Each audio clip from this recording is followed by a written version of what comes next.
Assalamualaikum warahmatullahi wabarakatuh. Saya Tala Finulita dengan NIM 1042056 dari kelas 3 TMB. Izin Ibu Elisa Mayangsari selaku dosen analisa data statistik dan teman-teman sekalian.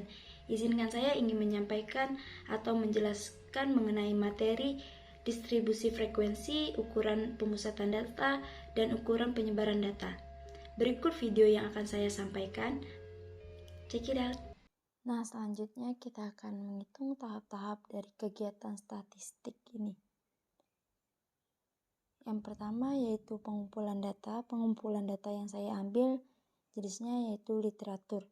Yang mana literatur adalah salah satu sumber atau rujukan yang digunakan dalam berbagai kegiatan di dalam dunia pendidikan atau kegiatan lainnya. Mengapa saya mengambil pengumpulan data jenis literatur ini? Karena mengingat atau melihat yang data yang saya ambil yaitu data tinggi badan siswa kelas 12 IP 1 SMA Negeri 1 Sungliat pada tanggal 2 September 2019. Yang mana kelas 12 IP 1 ini ialah kelas saya dulu di bangku SMA. Dan termasuk data literatur karena data tinggi badan ini diambil pada tanggal 2 September 2019 yang masing-masing teman saya 32 siswa ini memilih tinggi badan yang berbeda-beda. Nah, berikut foto dari teman-teman saya di kelas 12 IP 1 ini, walau tidak mencakup 32 siswa, karena beberapa siswa berhalangan hadir untuk berada pada sesi foto bersama ini. Ya, pertama kita akan menghitung atau mencari distribusi frekuensi. Nah, distribusi frekuensi ini ialah suatu tabel yang menyajikan kelas-kelas data beserta frekuensinya. Untuk mengetahui atau langkah-langkah yang untuk membuat tabel distribusi frekuensinya, maka diketahuilah dulu kita mencari jangkauan, banyak kelas, dan panjang kelasnya terlebih dahulu. Setelah diketahui untuk jangkauannya 26, yang mana didapat dari X maksimal dikurang X minimum, yaitu X maksimal tinggi badan 174 dikurang dengan X minimum 148, maka hasilnya 26. Untuk banyak kelasnya sama dengan 1 ditambah 3,3 log 32, maka hasilnya 5,966, maka kita bulatkan menjadi 6 untuk banyak kelas. Lanjut, kita hitung panjang kelas, yang mana panjang kelas didapat dari jangkauan dibagi dengan banyak kelas. Maka hasilnya 26,6, maka hasilnya didapat 26 dibagi 6 sama dengan 4,33. Kita bulatkan menjadi 5. Untuk langkah-langkah membuat tabel distribusi frekuensinya itu, yang pertama, nilai tertingginya kita harus ketahui yaitu 174, dan nilai terendahnya atau tinggi terendah 148, maka dikurang atau jadi range-nya 26. Nah, setelah itu kita akan menetapkan jumlah kelas. Dalam hal ini diambil menjadi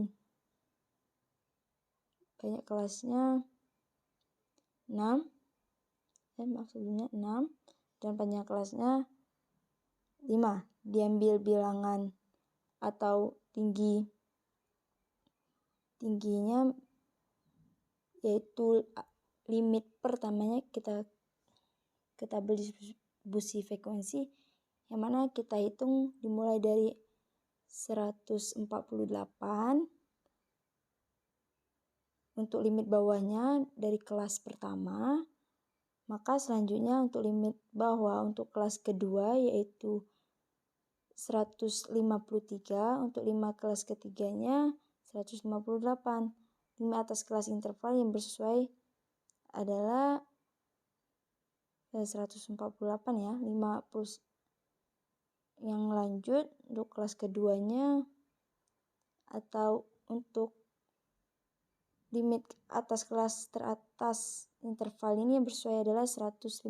Jadi untuk limit bawah dan limit atasnya dari kelas pertama yaitu 148 sampai 152. yang mana merupakan panjang kelasnya tersebut 148, 149, 150, 151, dan 152 untuk panjang kelasnya. Maka didapatlah.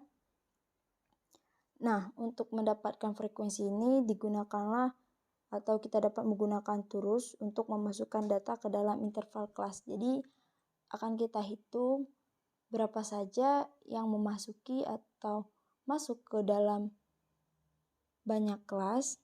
Panjang kelasnya 148 sampai 152 ini ada berapa orang saja, maka didapatlah 171, 7, dan untuk seterusnya 1, 5, 9, 6, dan 4 sesuai dengan panjang kelasnya. Nah, maka didapatlah jumlah dari frekuensi ini ialah 32 dihitung dari 71 ditambah 1 ditambah 5 ditambah 9 ditambah 6 dan ditambah 4. Nah, berikutnya kita akan menghitung tabel distribusi frekuensi relatif. Bagi teman-teman yang belum mengetahui apa itu distribusi frekuensi relatif, maka akan saya jelaskan sedikit mengenai distribusi frekuensi relatif. Distribusi frekuensi relatif ini ialah distribusi frekuensi yang frekuensinya tidak dinyatakan dalam angka absolut atau angka frekuensi, tetapi dinyatakan dalam angka relatif atau dalam persentase dari jumlah frekuensi jumlah kelas yang ada. Nah, untuk sebagai contohnya, yaitu untuk frekuensi pada kelas pertama 148 sampai 152 ini ialah 6, maka distribusi frekuensi tersebut kita dapat mengubahnya dengan cara mengubah frekuensinya dari angka absolut menjadi angka relatif. Frekuensi relatif ini ialah frekuensi absolut dibagi total frekuensi dikalikan dengan 100%. Maka untuk contoh kelas pertama ini 7 dibagi dengan 32 dikali dengan 100% untuk relatif, maka hasilnya 21,875%. Nah, untuk perhitungan seterusnya masih menggunakan rumus yang sama untuk tabel distribusi frekuensi relatif ini. Selanjutnya kita akan menghitung tabel distribusi frekuensi kumulatif kurang dari. Nah, untuk distribusi frekuensi kumulatif kurang dari ini ialah distribusi frekuensi yang memasukkan frekuensi pada kelas-kelas sebelumnya. Untuk menghitung frekuensi kumulatif, caranya kita dapat menjumlahkan frekuensi-frekuensi pada kelas-kelas sebelumnya. Misalnya frekuensi kumulatif kelas pertama berjumlah dengan 5. Nah, kurang dari ini dihitung dari tepi atas dari kelas tersebut ialah 152, maka dijumlah dengan 0,5. Untuk kurang dari ini, semua bilangan angka tepi atas tersebut ditambah dengan 0,5. Nah, untuk frekuensi kumulatif kurang darinya yaitu 7. Selanjutnya, untuk perhitungan dari frekuensi kumulatif kurang dari kelas keduanya dihitung dari kelas pertama ditambah dengan 8, maka kelas keduanya ditambah 1, maka hasilnya 8. Nah, perhitungan seterusnya seperti itu. Dari frekuensi yang berada di atas dijumlah dengan frekuensi sesudahnya, yaitu 8 ditambah 5. Lanjut, maka hasilnya 13, maka 13 ini ditambah dengan 9, hasilnya 22. Untuk 22 pada kelas ke 5, maka 22 ditambah 6 sama dengan 28, dan 28 ditambah 4 hasilnya 32. Itu untuk frekuensi kurang dari. Nah, untuk tabel distribusi frekuensi kumulatif lebih dari ini ialah distribusi frekuensi yang memasukkan frekuensi pada kelas sesudahnya. Yang mana dari perhitungan yang sudah ada pada tabel ini, untuk perhitungan lebih darinya, tepi bawah kelasnya yaitu 148 dikurang dengan 0,5. Begitu juga seterusnya, seperti untuk kelas 2 di tepi bawahnya 153, maka dikurang dengan 0,5, maka hasilnya 152,5, dan seterusnya.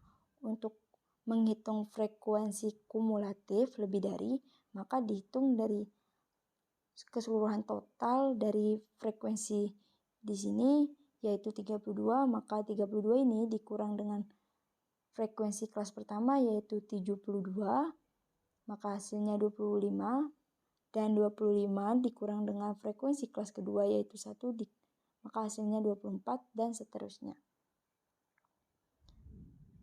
Nah, kita akan menghitung atau selanjutnya mengukur ukuran pemusatan data dari tinggi badan kelas 12 IPS 1 ini. Untuk datanya masih sama yaitu kelas 12 IPS 1, data kelas saya di bangku SMA. Yang pertama, untuk ukuran pemusatan data ini akan saya jelaskan sedikit mengenai definisi atau penggunaan untuk ukuran pemusatan data. Nah, untuk ukuran pemusatan data ini ialah nilai tunggal yang representatif bagi keseluruhan nilai data atau data menggambarkan distribusi data itu, khususnya adalah hal letaknya ya atau lokasinya. Nilai tersebut dihitung dari keseluruhan data bersangkutan sehingga cenderung terletak di urutan paling tengah atau pusat setelah data diurutkan menurut besarnya. Nah, oleh karena itu nih, nilai tunggal tersebut sering dinamakan ukuran tendensi sentral atau measures of central tendency atau ukuran nilai pusat atau measures of central value. Nah, yang pertama untuk ukuran pemusatan data ini ialah rata-rata.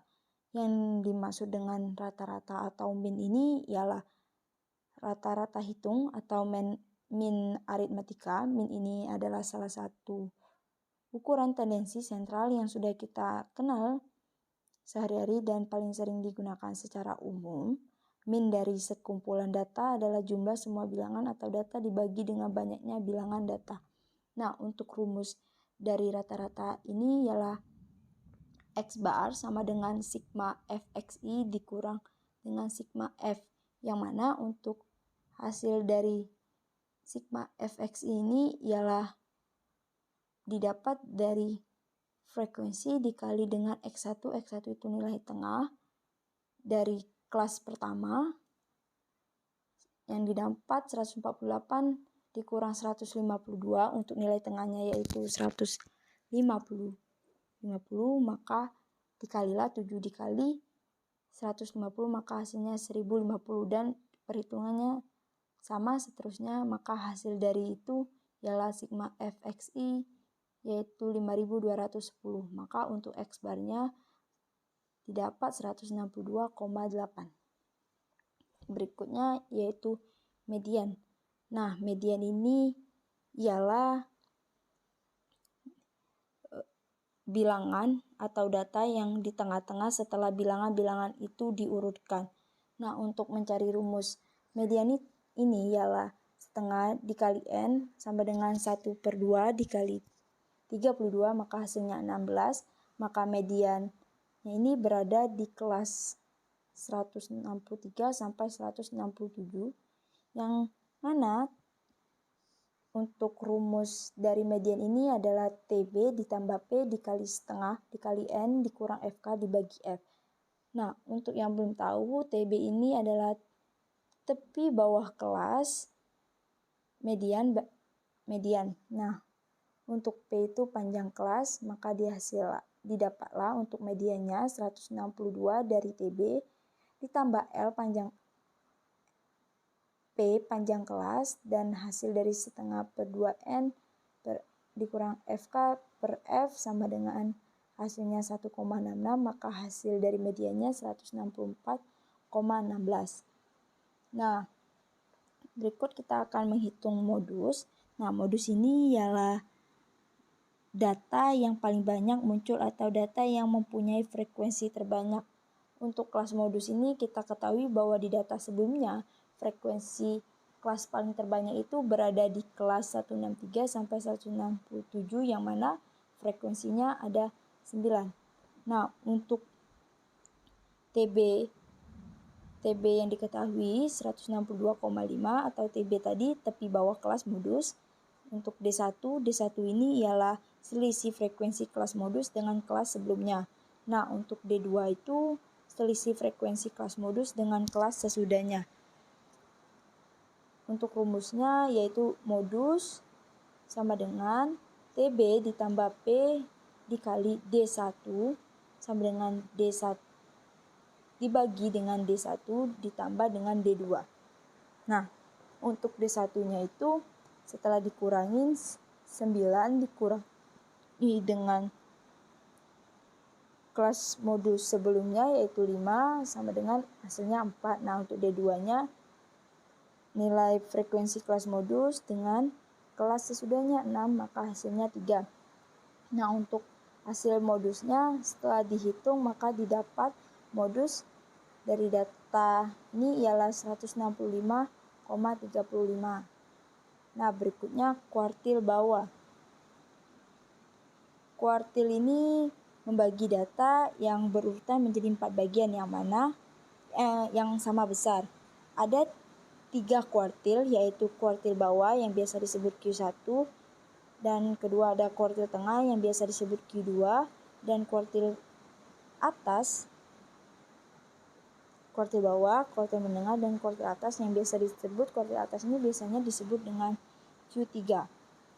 Nah, untuk menghitung kuartil bawah ini memiliki rumus yaitu 1/4 dikali N sama dengan hasilnya 8 yang mana Q1 itu berada di kelas 153 sampai 157 TB-nya tadi, maka TB dari kelas 153 sampai 157 ialah 152. Diketahuilah untuk rumus dari kuartil bawah atau Q1 ini adalah TB ditambah P dikali 1/4 N dikurang FK dibagi F, yang mana hasil dari Q1 setelah kita isi untuk TB dan P-nya yang sudah diketahui, maka hasil dari Q1 ini ialah 157,5. Nah, untuk berikutnya ialah kuartil menengah. Untuk kuartil menengah ini atau Q2 ini sama dengan median. Maka untuk rumusnya yaitu 1/2 N atau 1/2 dikali N sama dengan hasilnya 16. Nah, untuk Q2 itu berada di kelas 163 sampai 167. Untuk TB-nya atau tepi bawah kelas dari Q2 ini berada di kelas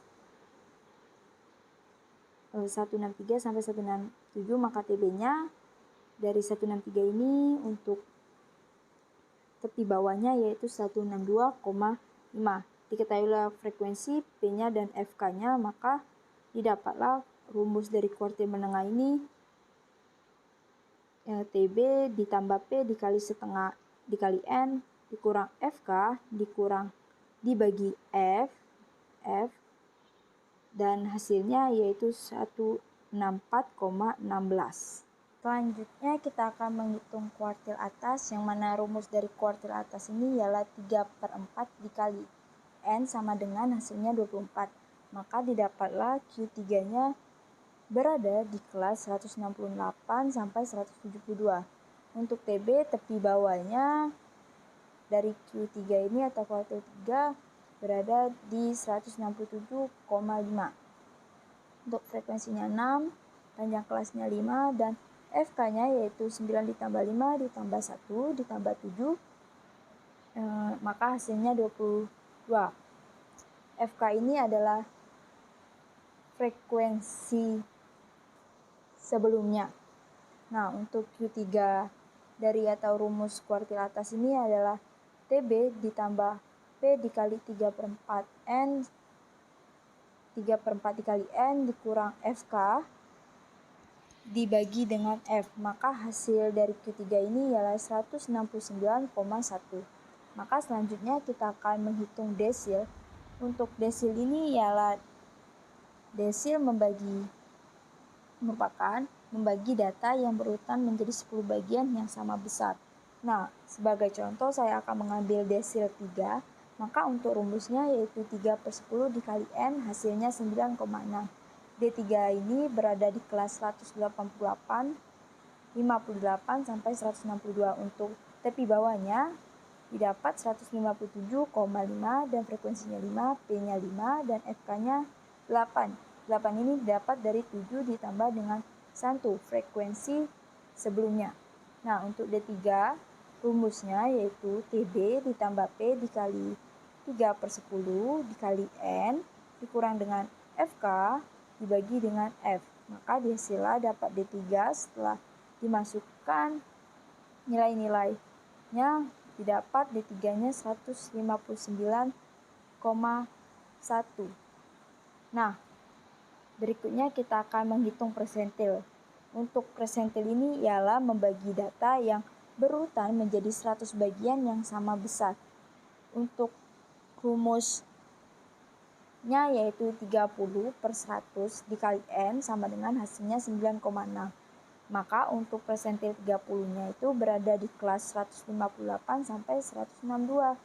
Untuk TB-nya sama atau tepi bawahnya 157,5, frekuensinya 5, panjang kelasnya 5, FK-nya 8. Maka dapatlah di hasilnya D30 sama dengan TB ditambah P dikali 3/100 dikali N dikurang FK dibagi dengan F frekuensi. Maka didapatlah D30 ini yaitu 159,1. Nah, berikutnya setelah menghitung ukuran pemusatan data, maka kita akan menghitung ukuran penyebaran data.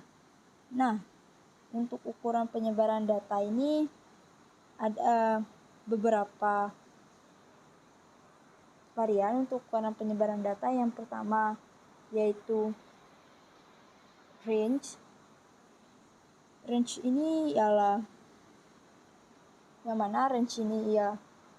jangkauan dalam statistik yang biasa disebut dengan sebaran, yaitu selisih antara angka data tertinggi dengan angka data terendah dari kumpulan data. Satuan dari jangkau ini sama dengan satuan datanya. Apabila data tersebut seragam, maka nilai jangkauan tersebut ialah 0. Secara notasi, jangkauan data dituliskan sebagai berikut, yang mana range sama dengan X maksimal dikurang X min. Yang mana untuk hasil range ini ialah 175 dikurang dengan 150, maka hasilnya 25. Berikutnya adalah jangkauan antar kuartil. Jangkauan antar kuartil ini ialah selisih antara kuartil atas dan kuartil bawah yang sudah kita ketahui atau rumusnya, yang mana H sama dengan Q3 dikurang Q1, yang mana H itu adalah hamparan. Maka di hasil yang kita dapat dari ukuran pemusatan data untuk kuartil 3 yaitu 169,1 dikurang dengan kuartil 1 yang sudah kita ketahui hasilnya tadi ialah 157,5, maka hasilnya 169,1 dikurang dengan 157,5, hasilnya 11,6. Setelah itu simpangan kuartil. Nah, simpangan kuartil ini ialah setengah dari jangkauan antar kuartil. Maka rumusnya adalah QD, yang mana rumusnya itu hamparan dibagi dengan 2. Dengan sesuai dengan definisinya tadi, bahwa jangkauan setengah dari jangkauan antar kuartil, maka setengahnya itu tadi H dibagi dengan 2. H-nya itu tadi hamparan yang setelah kita ketahui hasilnya 11,6 dibagi 2, maka hasil dari simpang kuartil ini adalah 5,8. Nah, berikutnya adalah simpangan rata-rata. Nah, untuk simpangan rata-ratanya kita harus mengetahui dulu X barnya itu adalah 162,8. Nah, simpangan rata-rata ini ialah rata-rata jarak antara nilai data menuju rata-ratanya. Yang mana untuk rumusnya itu SR atau simpangan rata-rata sama dengan hasil dari sigma frekuensi yaitu dikali X1 dikurang X hasilnya 3,2 dibagi dengan frekuensi yaitu 32 maka hasilnya 6,98. 22,3,2 ini didapat dari jumlah atau dari frekuensi yang sudah dihitung.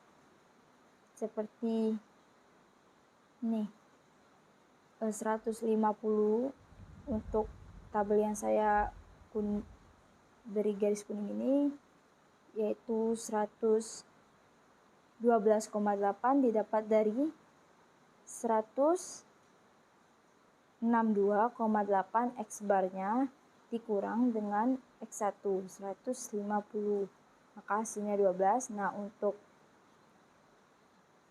ininya didapat dari F dikali dengan hasil dari kelas yang pertama yang kita hitung tadi maka hasilnya 89. Maka untuk data berikutnya sama untuk perhitungnya. Maka setelah didapat hasil dari setiap kelas dijumlahinlah maka hasilnya 223,2. Di hasil dari untungan simpan ratanya itu 6,98. Berikutnya simpangan baku. Nah, simpangan baku ini adalah akar kuadrat dari varian atau data yang mana diartikan sebagai rata-rata jarak penyimpangan titik-titik data diukur dari nilai rata-rata data tersebut. Nah, untuk rumus dari simpangan data itu menggunakan kuadrat yang mana hasil sigma X1 dikurang X tutup kurung pangkat 2 dibagi dengan N banyak data. Maka didapatlah simpangan baku dari data ini ialah 13,8 akar 26 maka didesimalkan menjadi 8,285. Nah, berikutnya yaitu ada ragam, koefisien variasi, angka baku, angka, pagar dalam, dan pagar jauh. Maka akan saya jelaskan mengenai ragam terlebih dahulu. Nah, untuk ragam sendiri itu rumusnya S2 sama dengan sigma Fi dikali X1 dikurang X pangkat 2 dibagi dengan sigma F, yang mana ragam ini ialah jarak kuadrat setiap data terhadap rata-ratanya dibagi dengan banyaknya pengamatan. Sedangkan untuk perbedaannya ya dari untuk ragam dan simpangan baku ini, sedangkan untuk simpangan baku itu merupakan akar dari ragam ini. Nah, maka hasilnya 2197 dibagi dengan 32. Nah, untuk simpangan baku dari 2197 tadi didapat dari sini hasil dari perhitungan rumus yang ada di tabel ini dan dijumlahkan keseluruhannya didapatlah 2197 untuk ragam. Untuk ragam digunakan rumus ini maka hasilnya 68,6. Setelah itu kita akan menghitung koefisien variasi. Koefisien variasi ini adalah ukuran kerelatifan variabilitas atau biasanya dinotasikan dengan CV atau KV, dihitung dengan yang mana rumus KV ini adalah X dibagi atau X per S dikali dengan 100%, yang mana X-nya atau kita ketahui tadi X barnya 162,8 dibagi dengan 8,285. 285 ini kita dapat dari hasil dari simpangan baku, lalu dikali dengan 100%, maka hasilnya 19,65% untuk koefisien variasi. Nah, setelah itu kita akan menghitung angka baku. Angka baku ini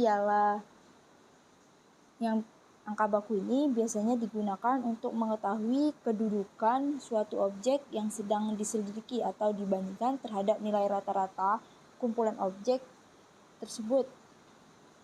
Nah, angka baku atau nilai standar dapat dihitung dengan menggunakan rumus ini, yaitu Z sama dengan XI dikurang X barnya sama dibagi dengan S. Nah, X1-nya tadi 975 dikurang 168 dibagi 8,285, yang mana hasil dari itu adalah 812,2 di per 8,285, yang mana hasilnya 98,032. Nah, untuk 975 ini tadi didapat dari jumlah atau total dari XI. XI ini adalah nilai tengah dari setiap kelas, yang mana seperti yang saya jelaskan tadi, untuk kelas 1 itu kelas 1 yang mana 148 sampai 152, nilai tengahnya adalah 150, dan berikutnya 153, kelas kedua 153 sampai 157, nilai tengahnya 155, dan seterusnya. Maka hasil dari XI tadi dijumlahkan, maka hasilnya 97,5. Nah, selanjutnya kita akan menghitung langkah. Langkah ini merupakan atau biasa disebut dengan nilai penyebaran pada kuartil yang biasa dikenal dengan istilah langkah atau L. Untuk rumus langkah ini adalah 3/2 dikali Q3 dikurang Q1, yang mana Q3 dan Q1 ini merupakan jangkauan antar kuartil atau yang saya sebutkan tadi merupakan hamparan. Nah, untuk rumus langkah itu 3/2 dikali Q3 dikurang Q1, maka hasilnya 17,4. Nah, selanjutnya kita akan menghitung pagar dalam dan pagar luarnya. Untuk pagar dalam atau biasa disebut PD ialah nilai data yang berada satu langkah di bawah kuartil pertama, yang mana rumusnya adalah Q1 dikurang L sama dengan 157,5 dikurang 17,4, yang L ini merupakan langkah, maka hasilnya 140,1. Nah, untuk pagar luar itu merupakan nilai data yang berada satu langkah di atas kuartil 3, yang mana rumusnya PL sama dengan Q3 ditambah L. Q3-nya yang kita ketahui 169,1 ditambah 17,4, yaitu langkah, yang mana hasilnya 186,5. Nah, itulah penjelasan mengenai distribusi frekuensi, ukuran pemusatan data, dan ukuran penyebaran data yang dapat saya sampaikan. Apabila ada salah kata atau salah penjelasan, saya mohon maaf. Kepada Allah saya mohon ampun. Saya harap pengetahuan atau ilmu yang saya berikan ini dapat menambah wawasan teman-teman yang menonton video saya dan dapat memberikan perubahan atau pencerahan kepada teman-teman untuk lebih menyukai perhitungan dan lebih teliti lagi untuk menghitung mengenai tahap-tahap dari statistik ini. Maka saya tutup.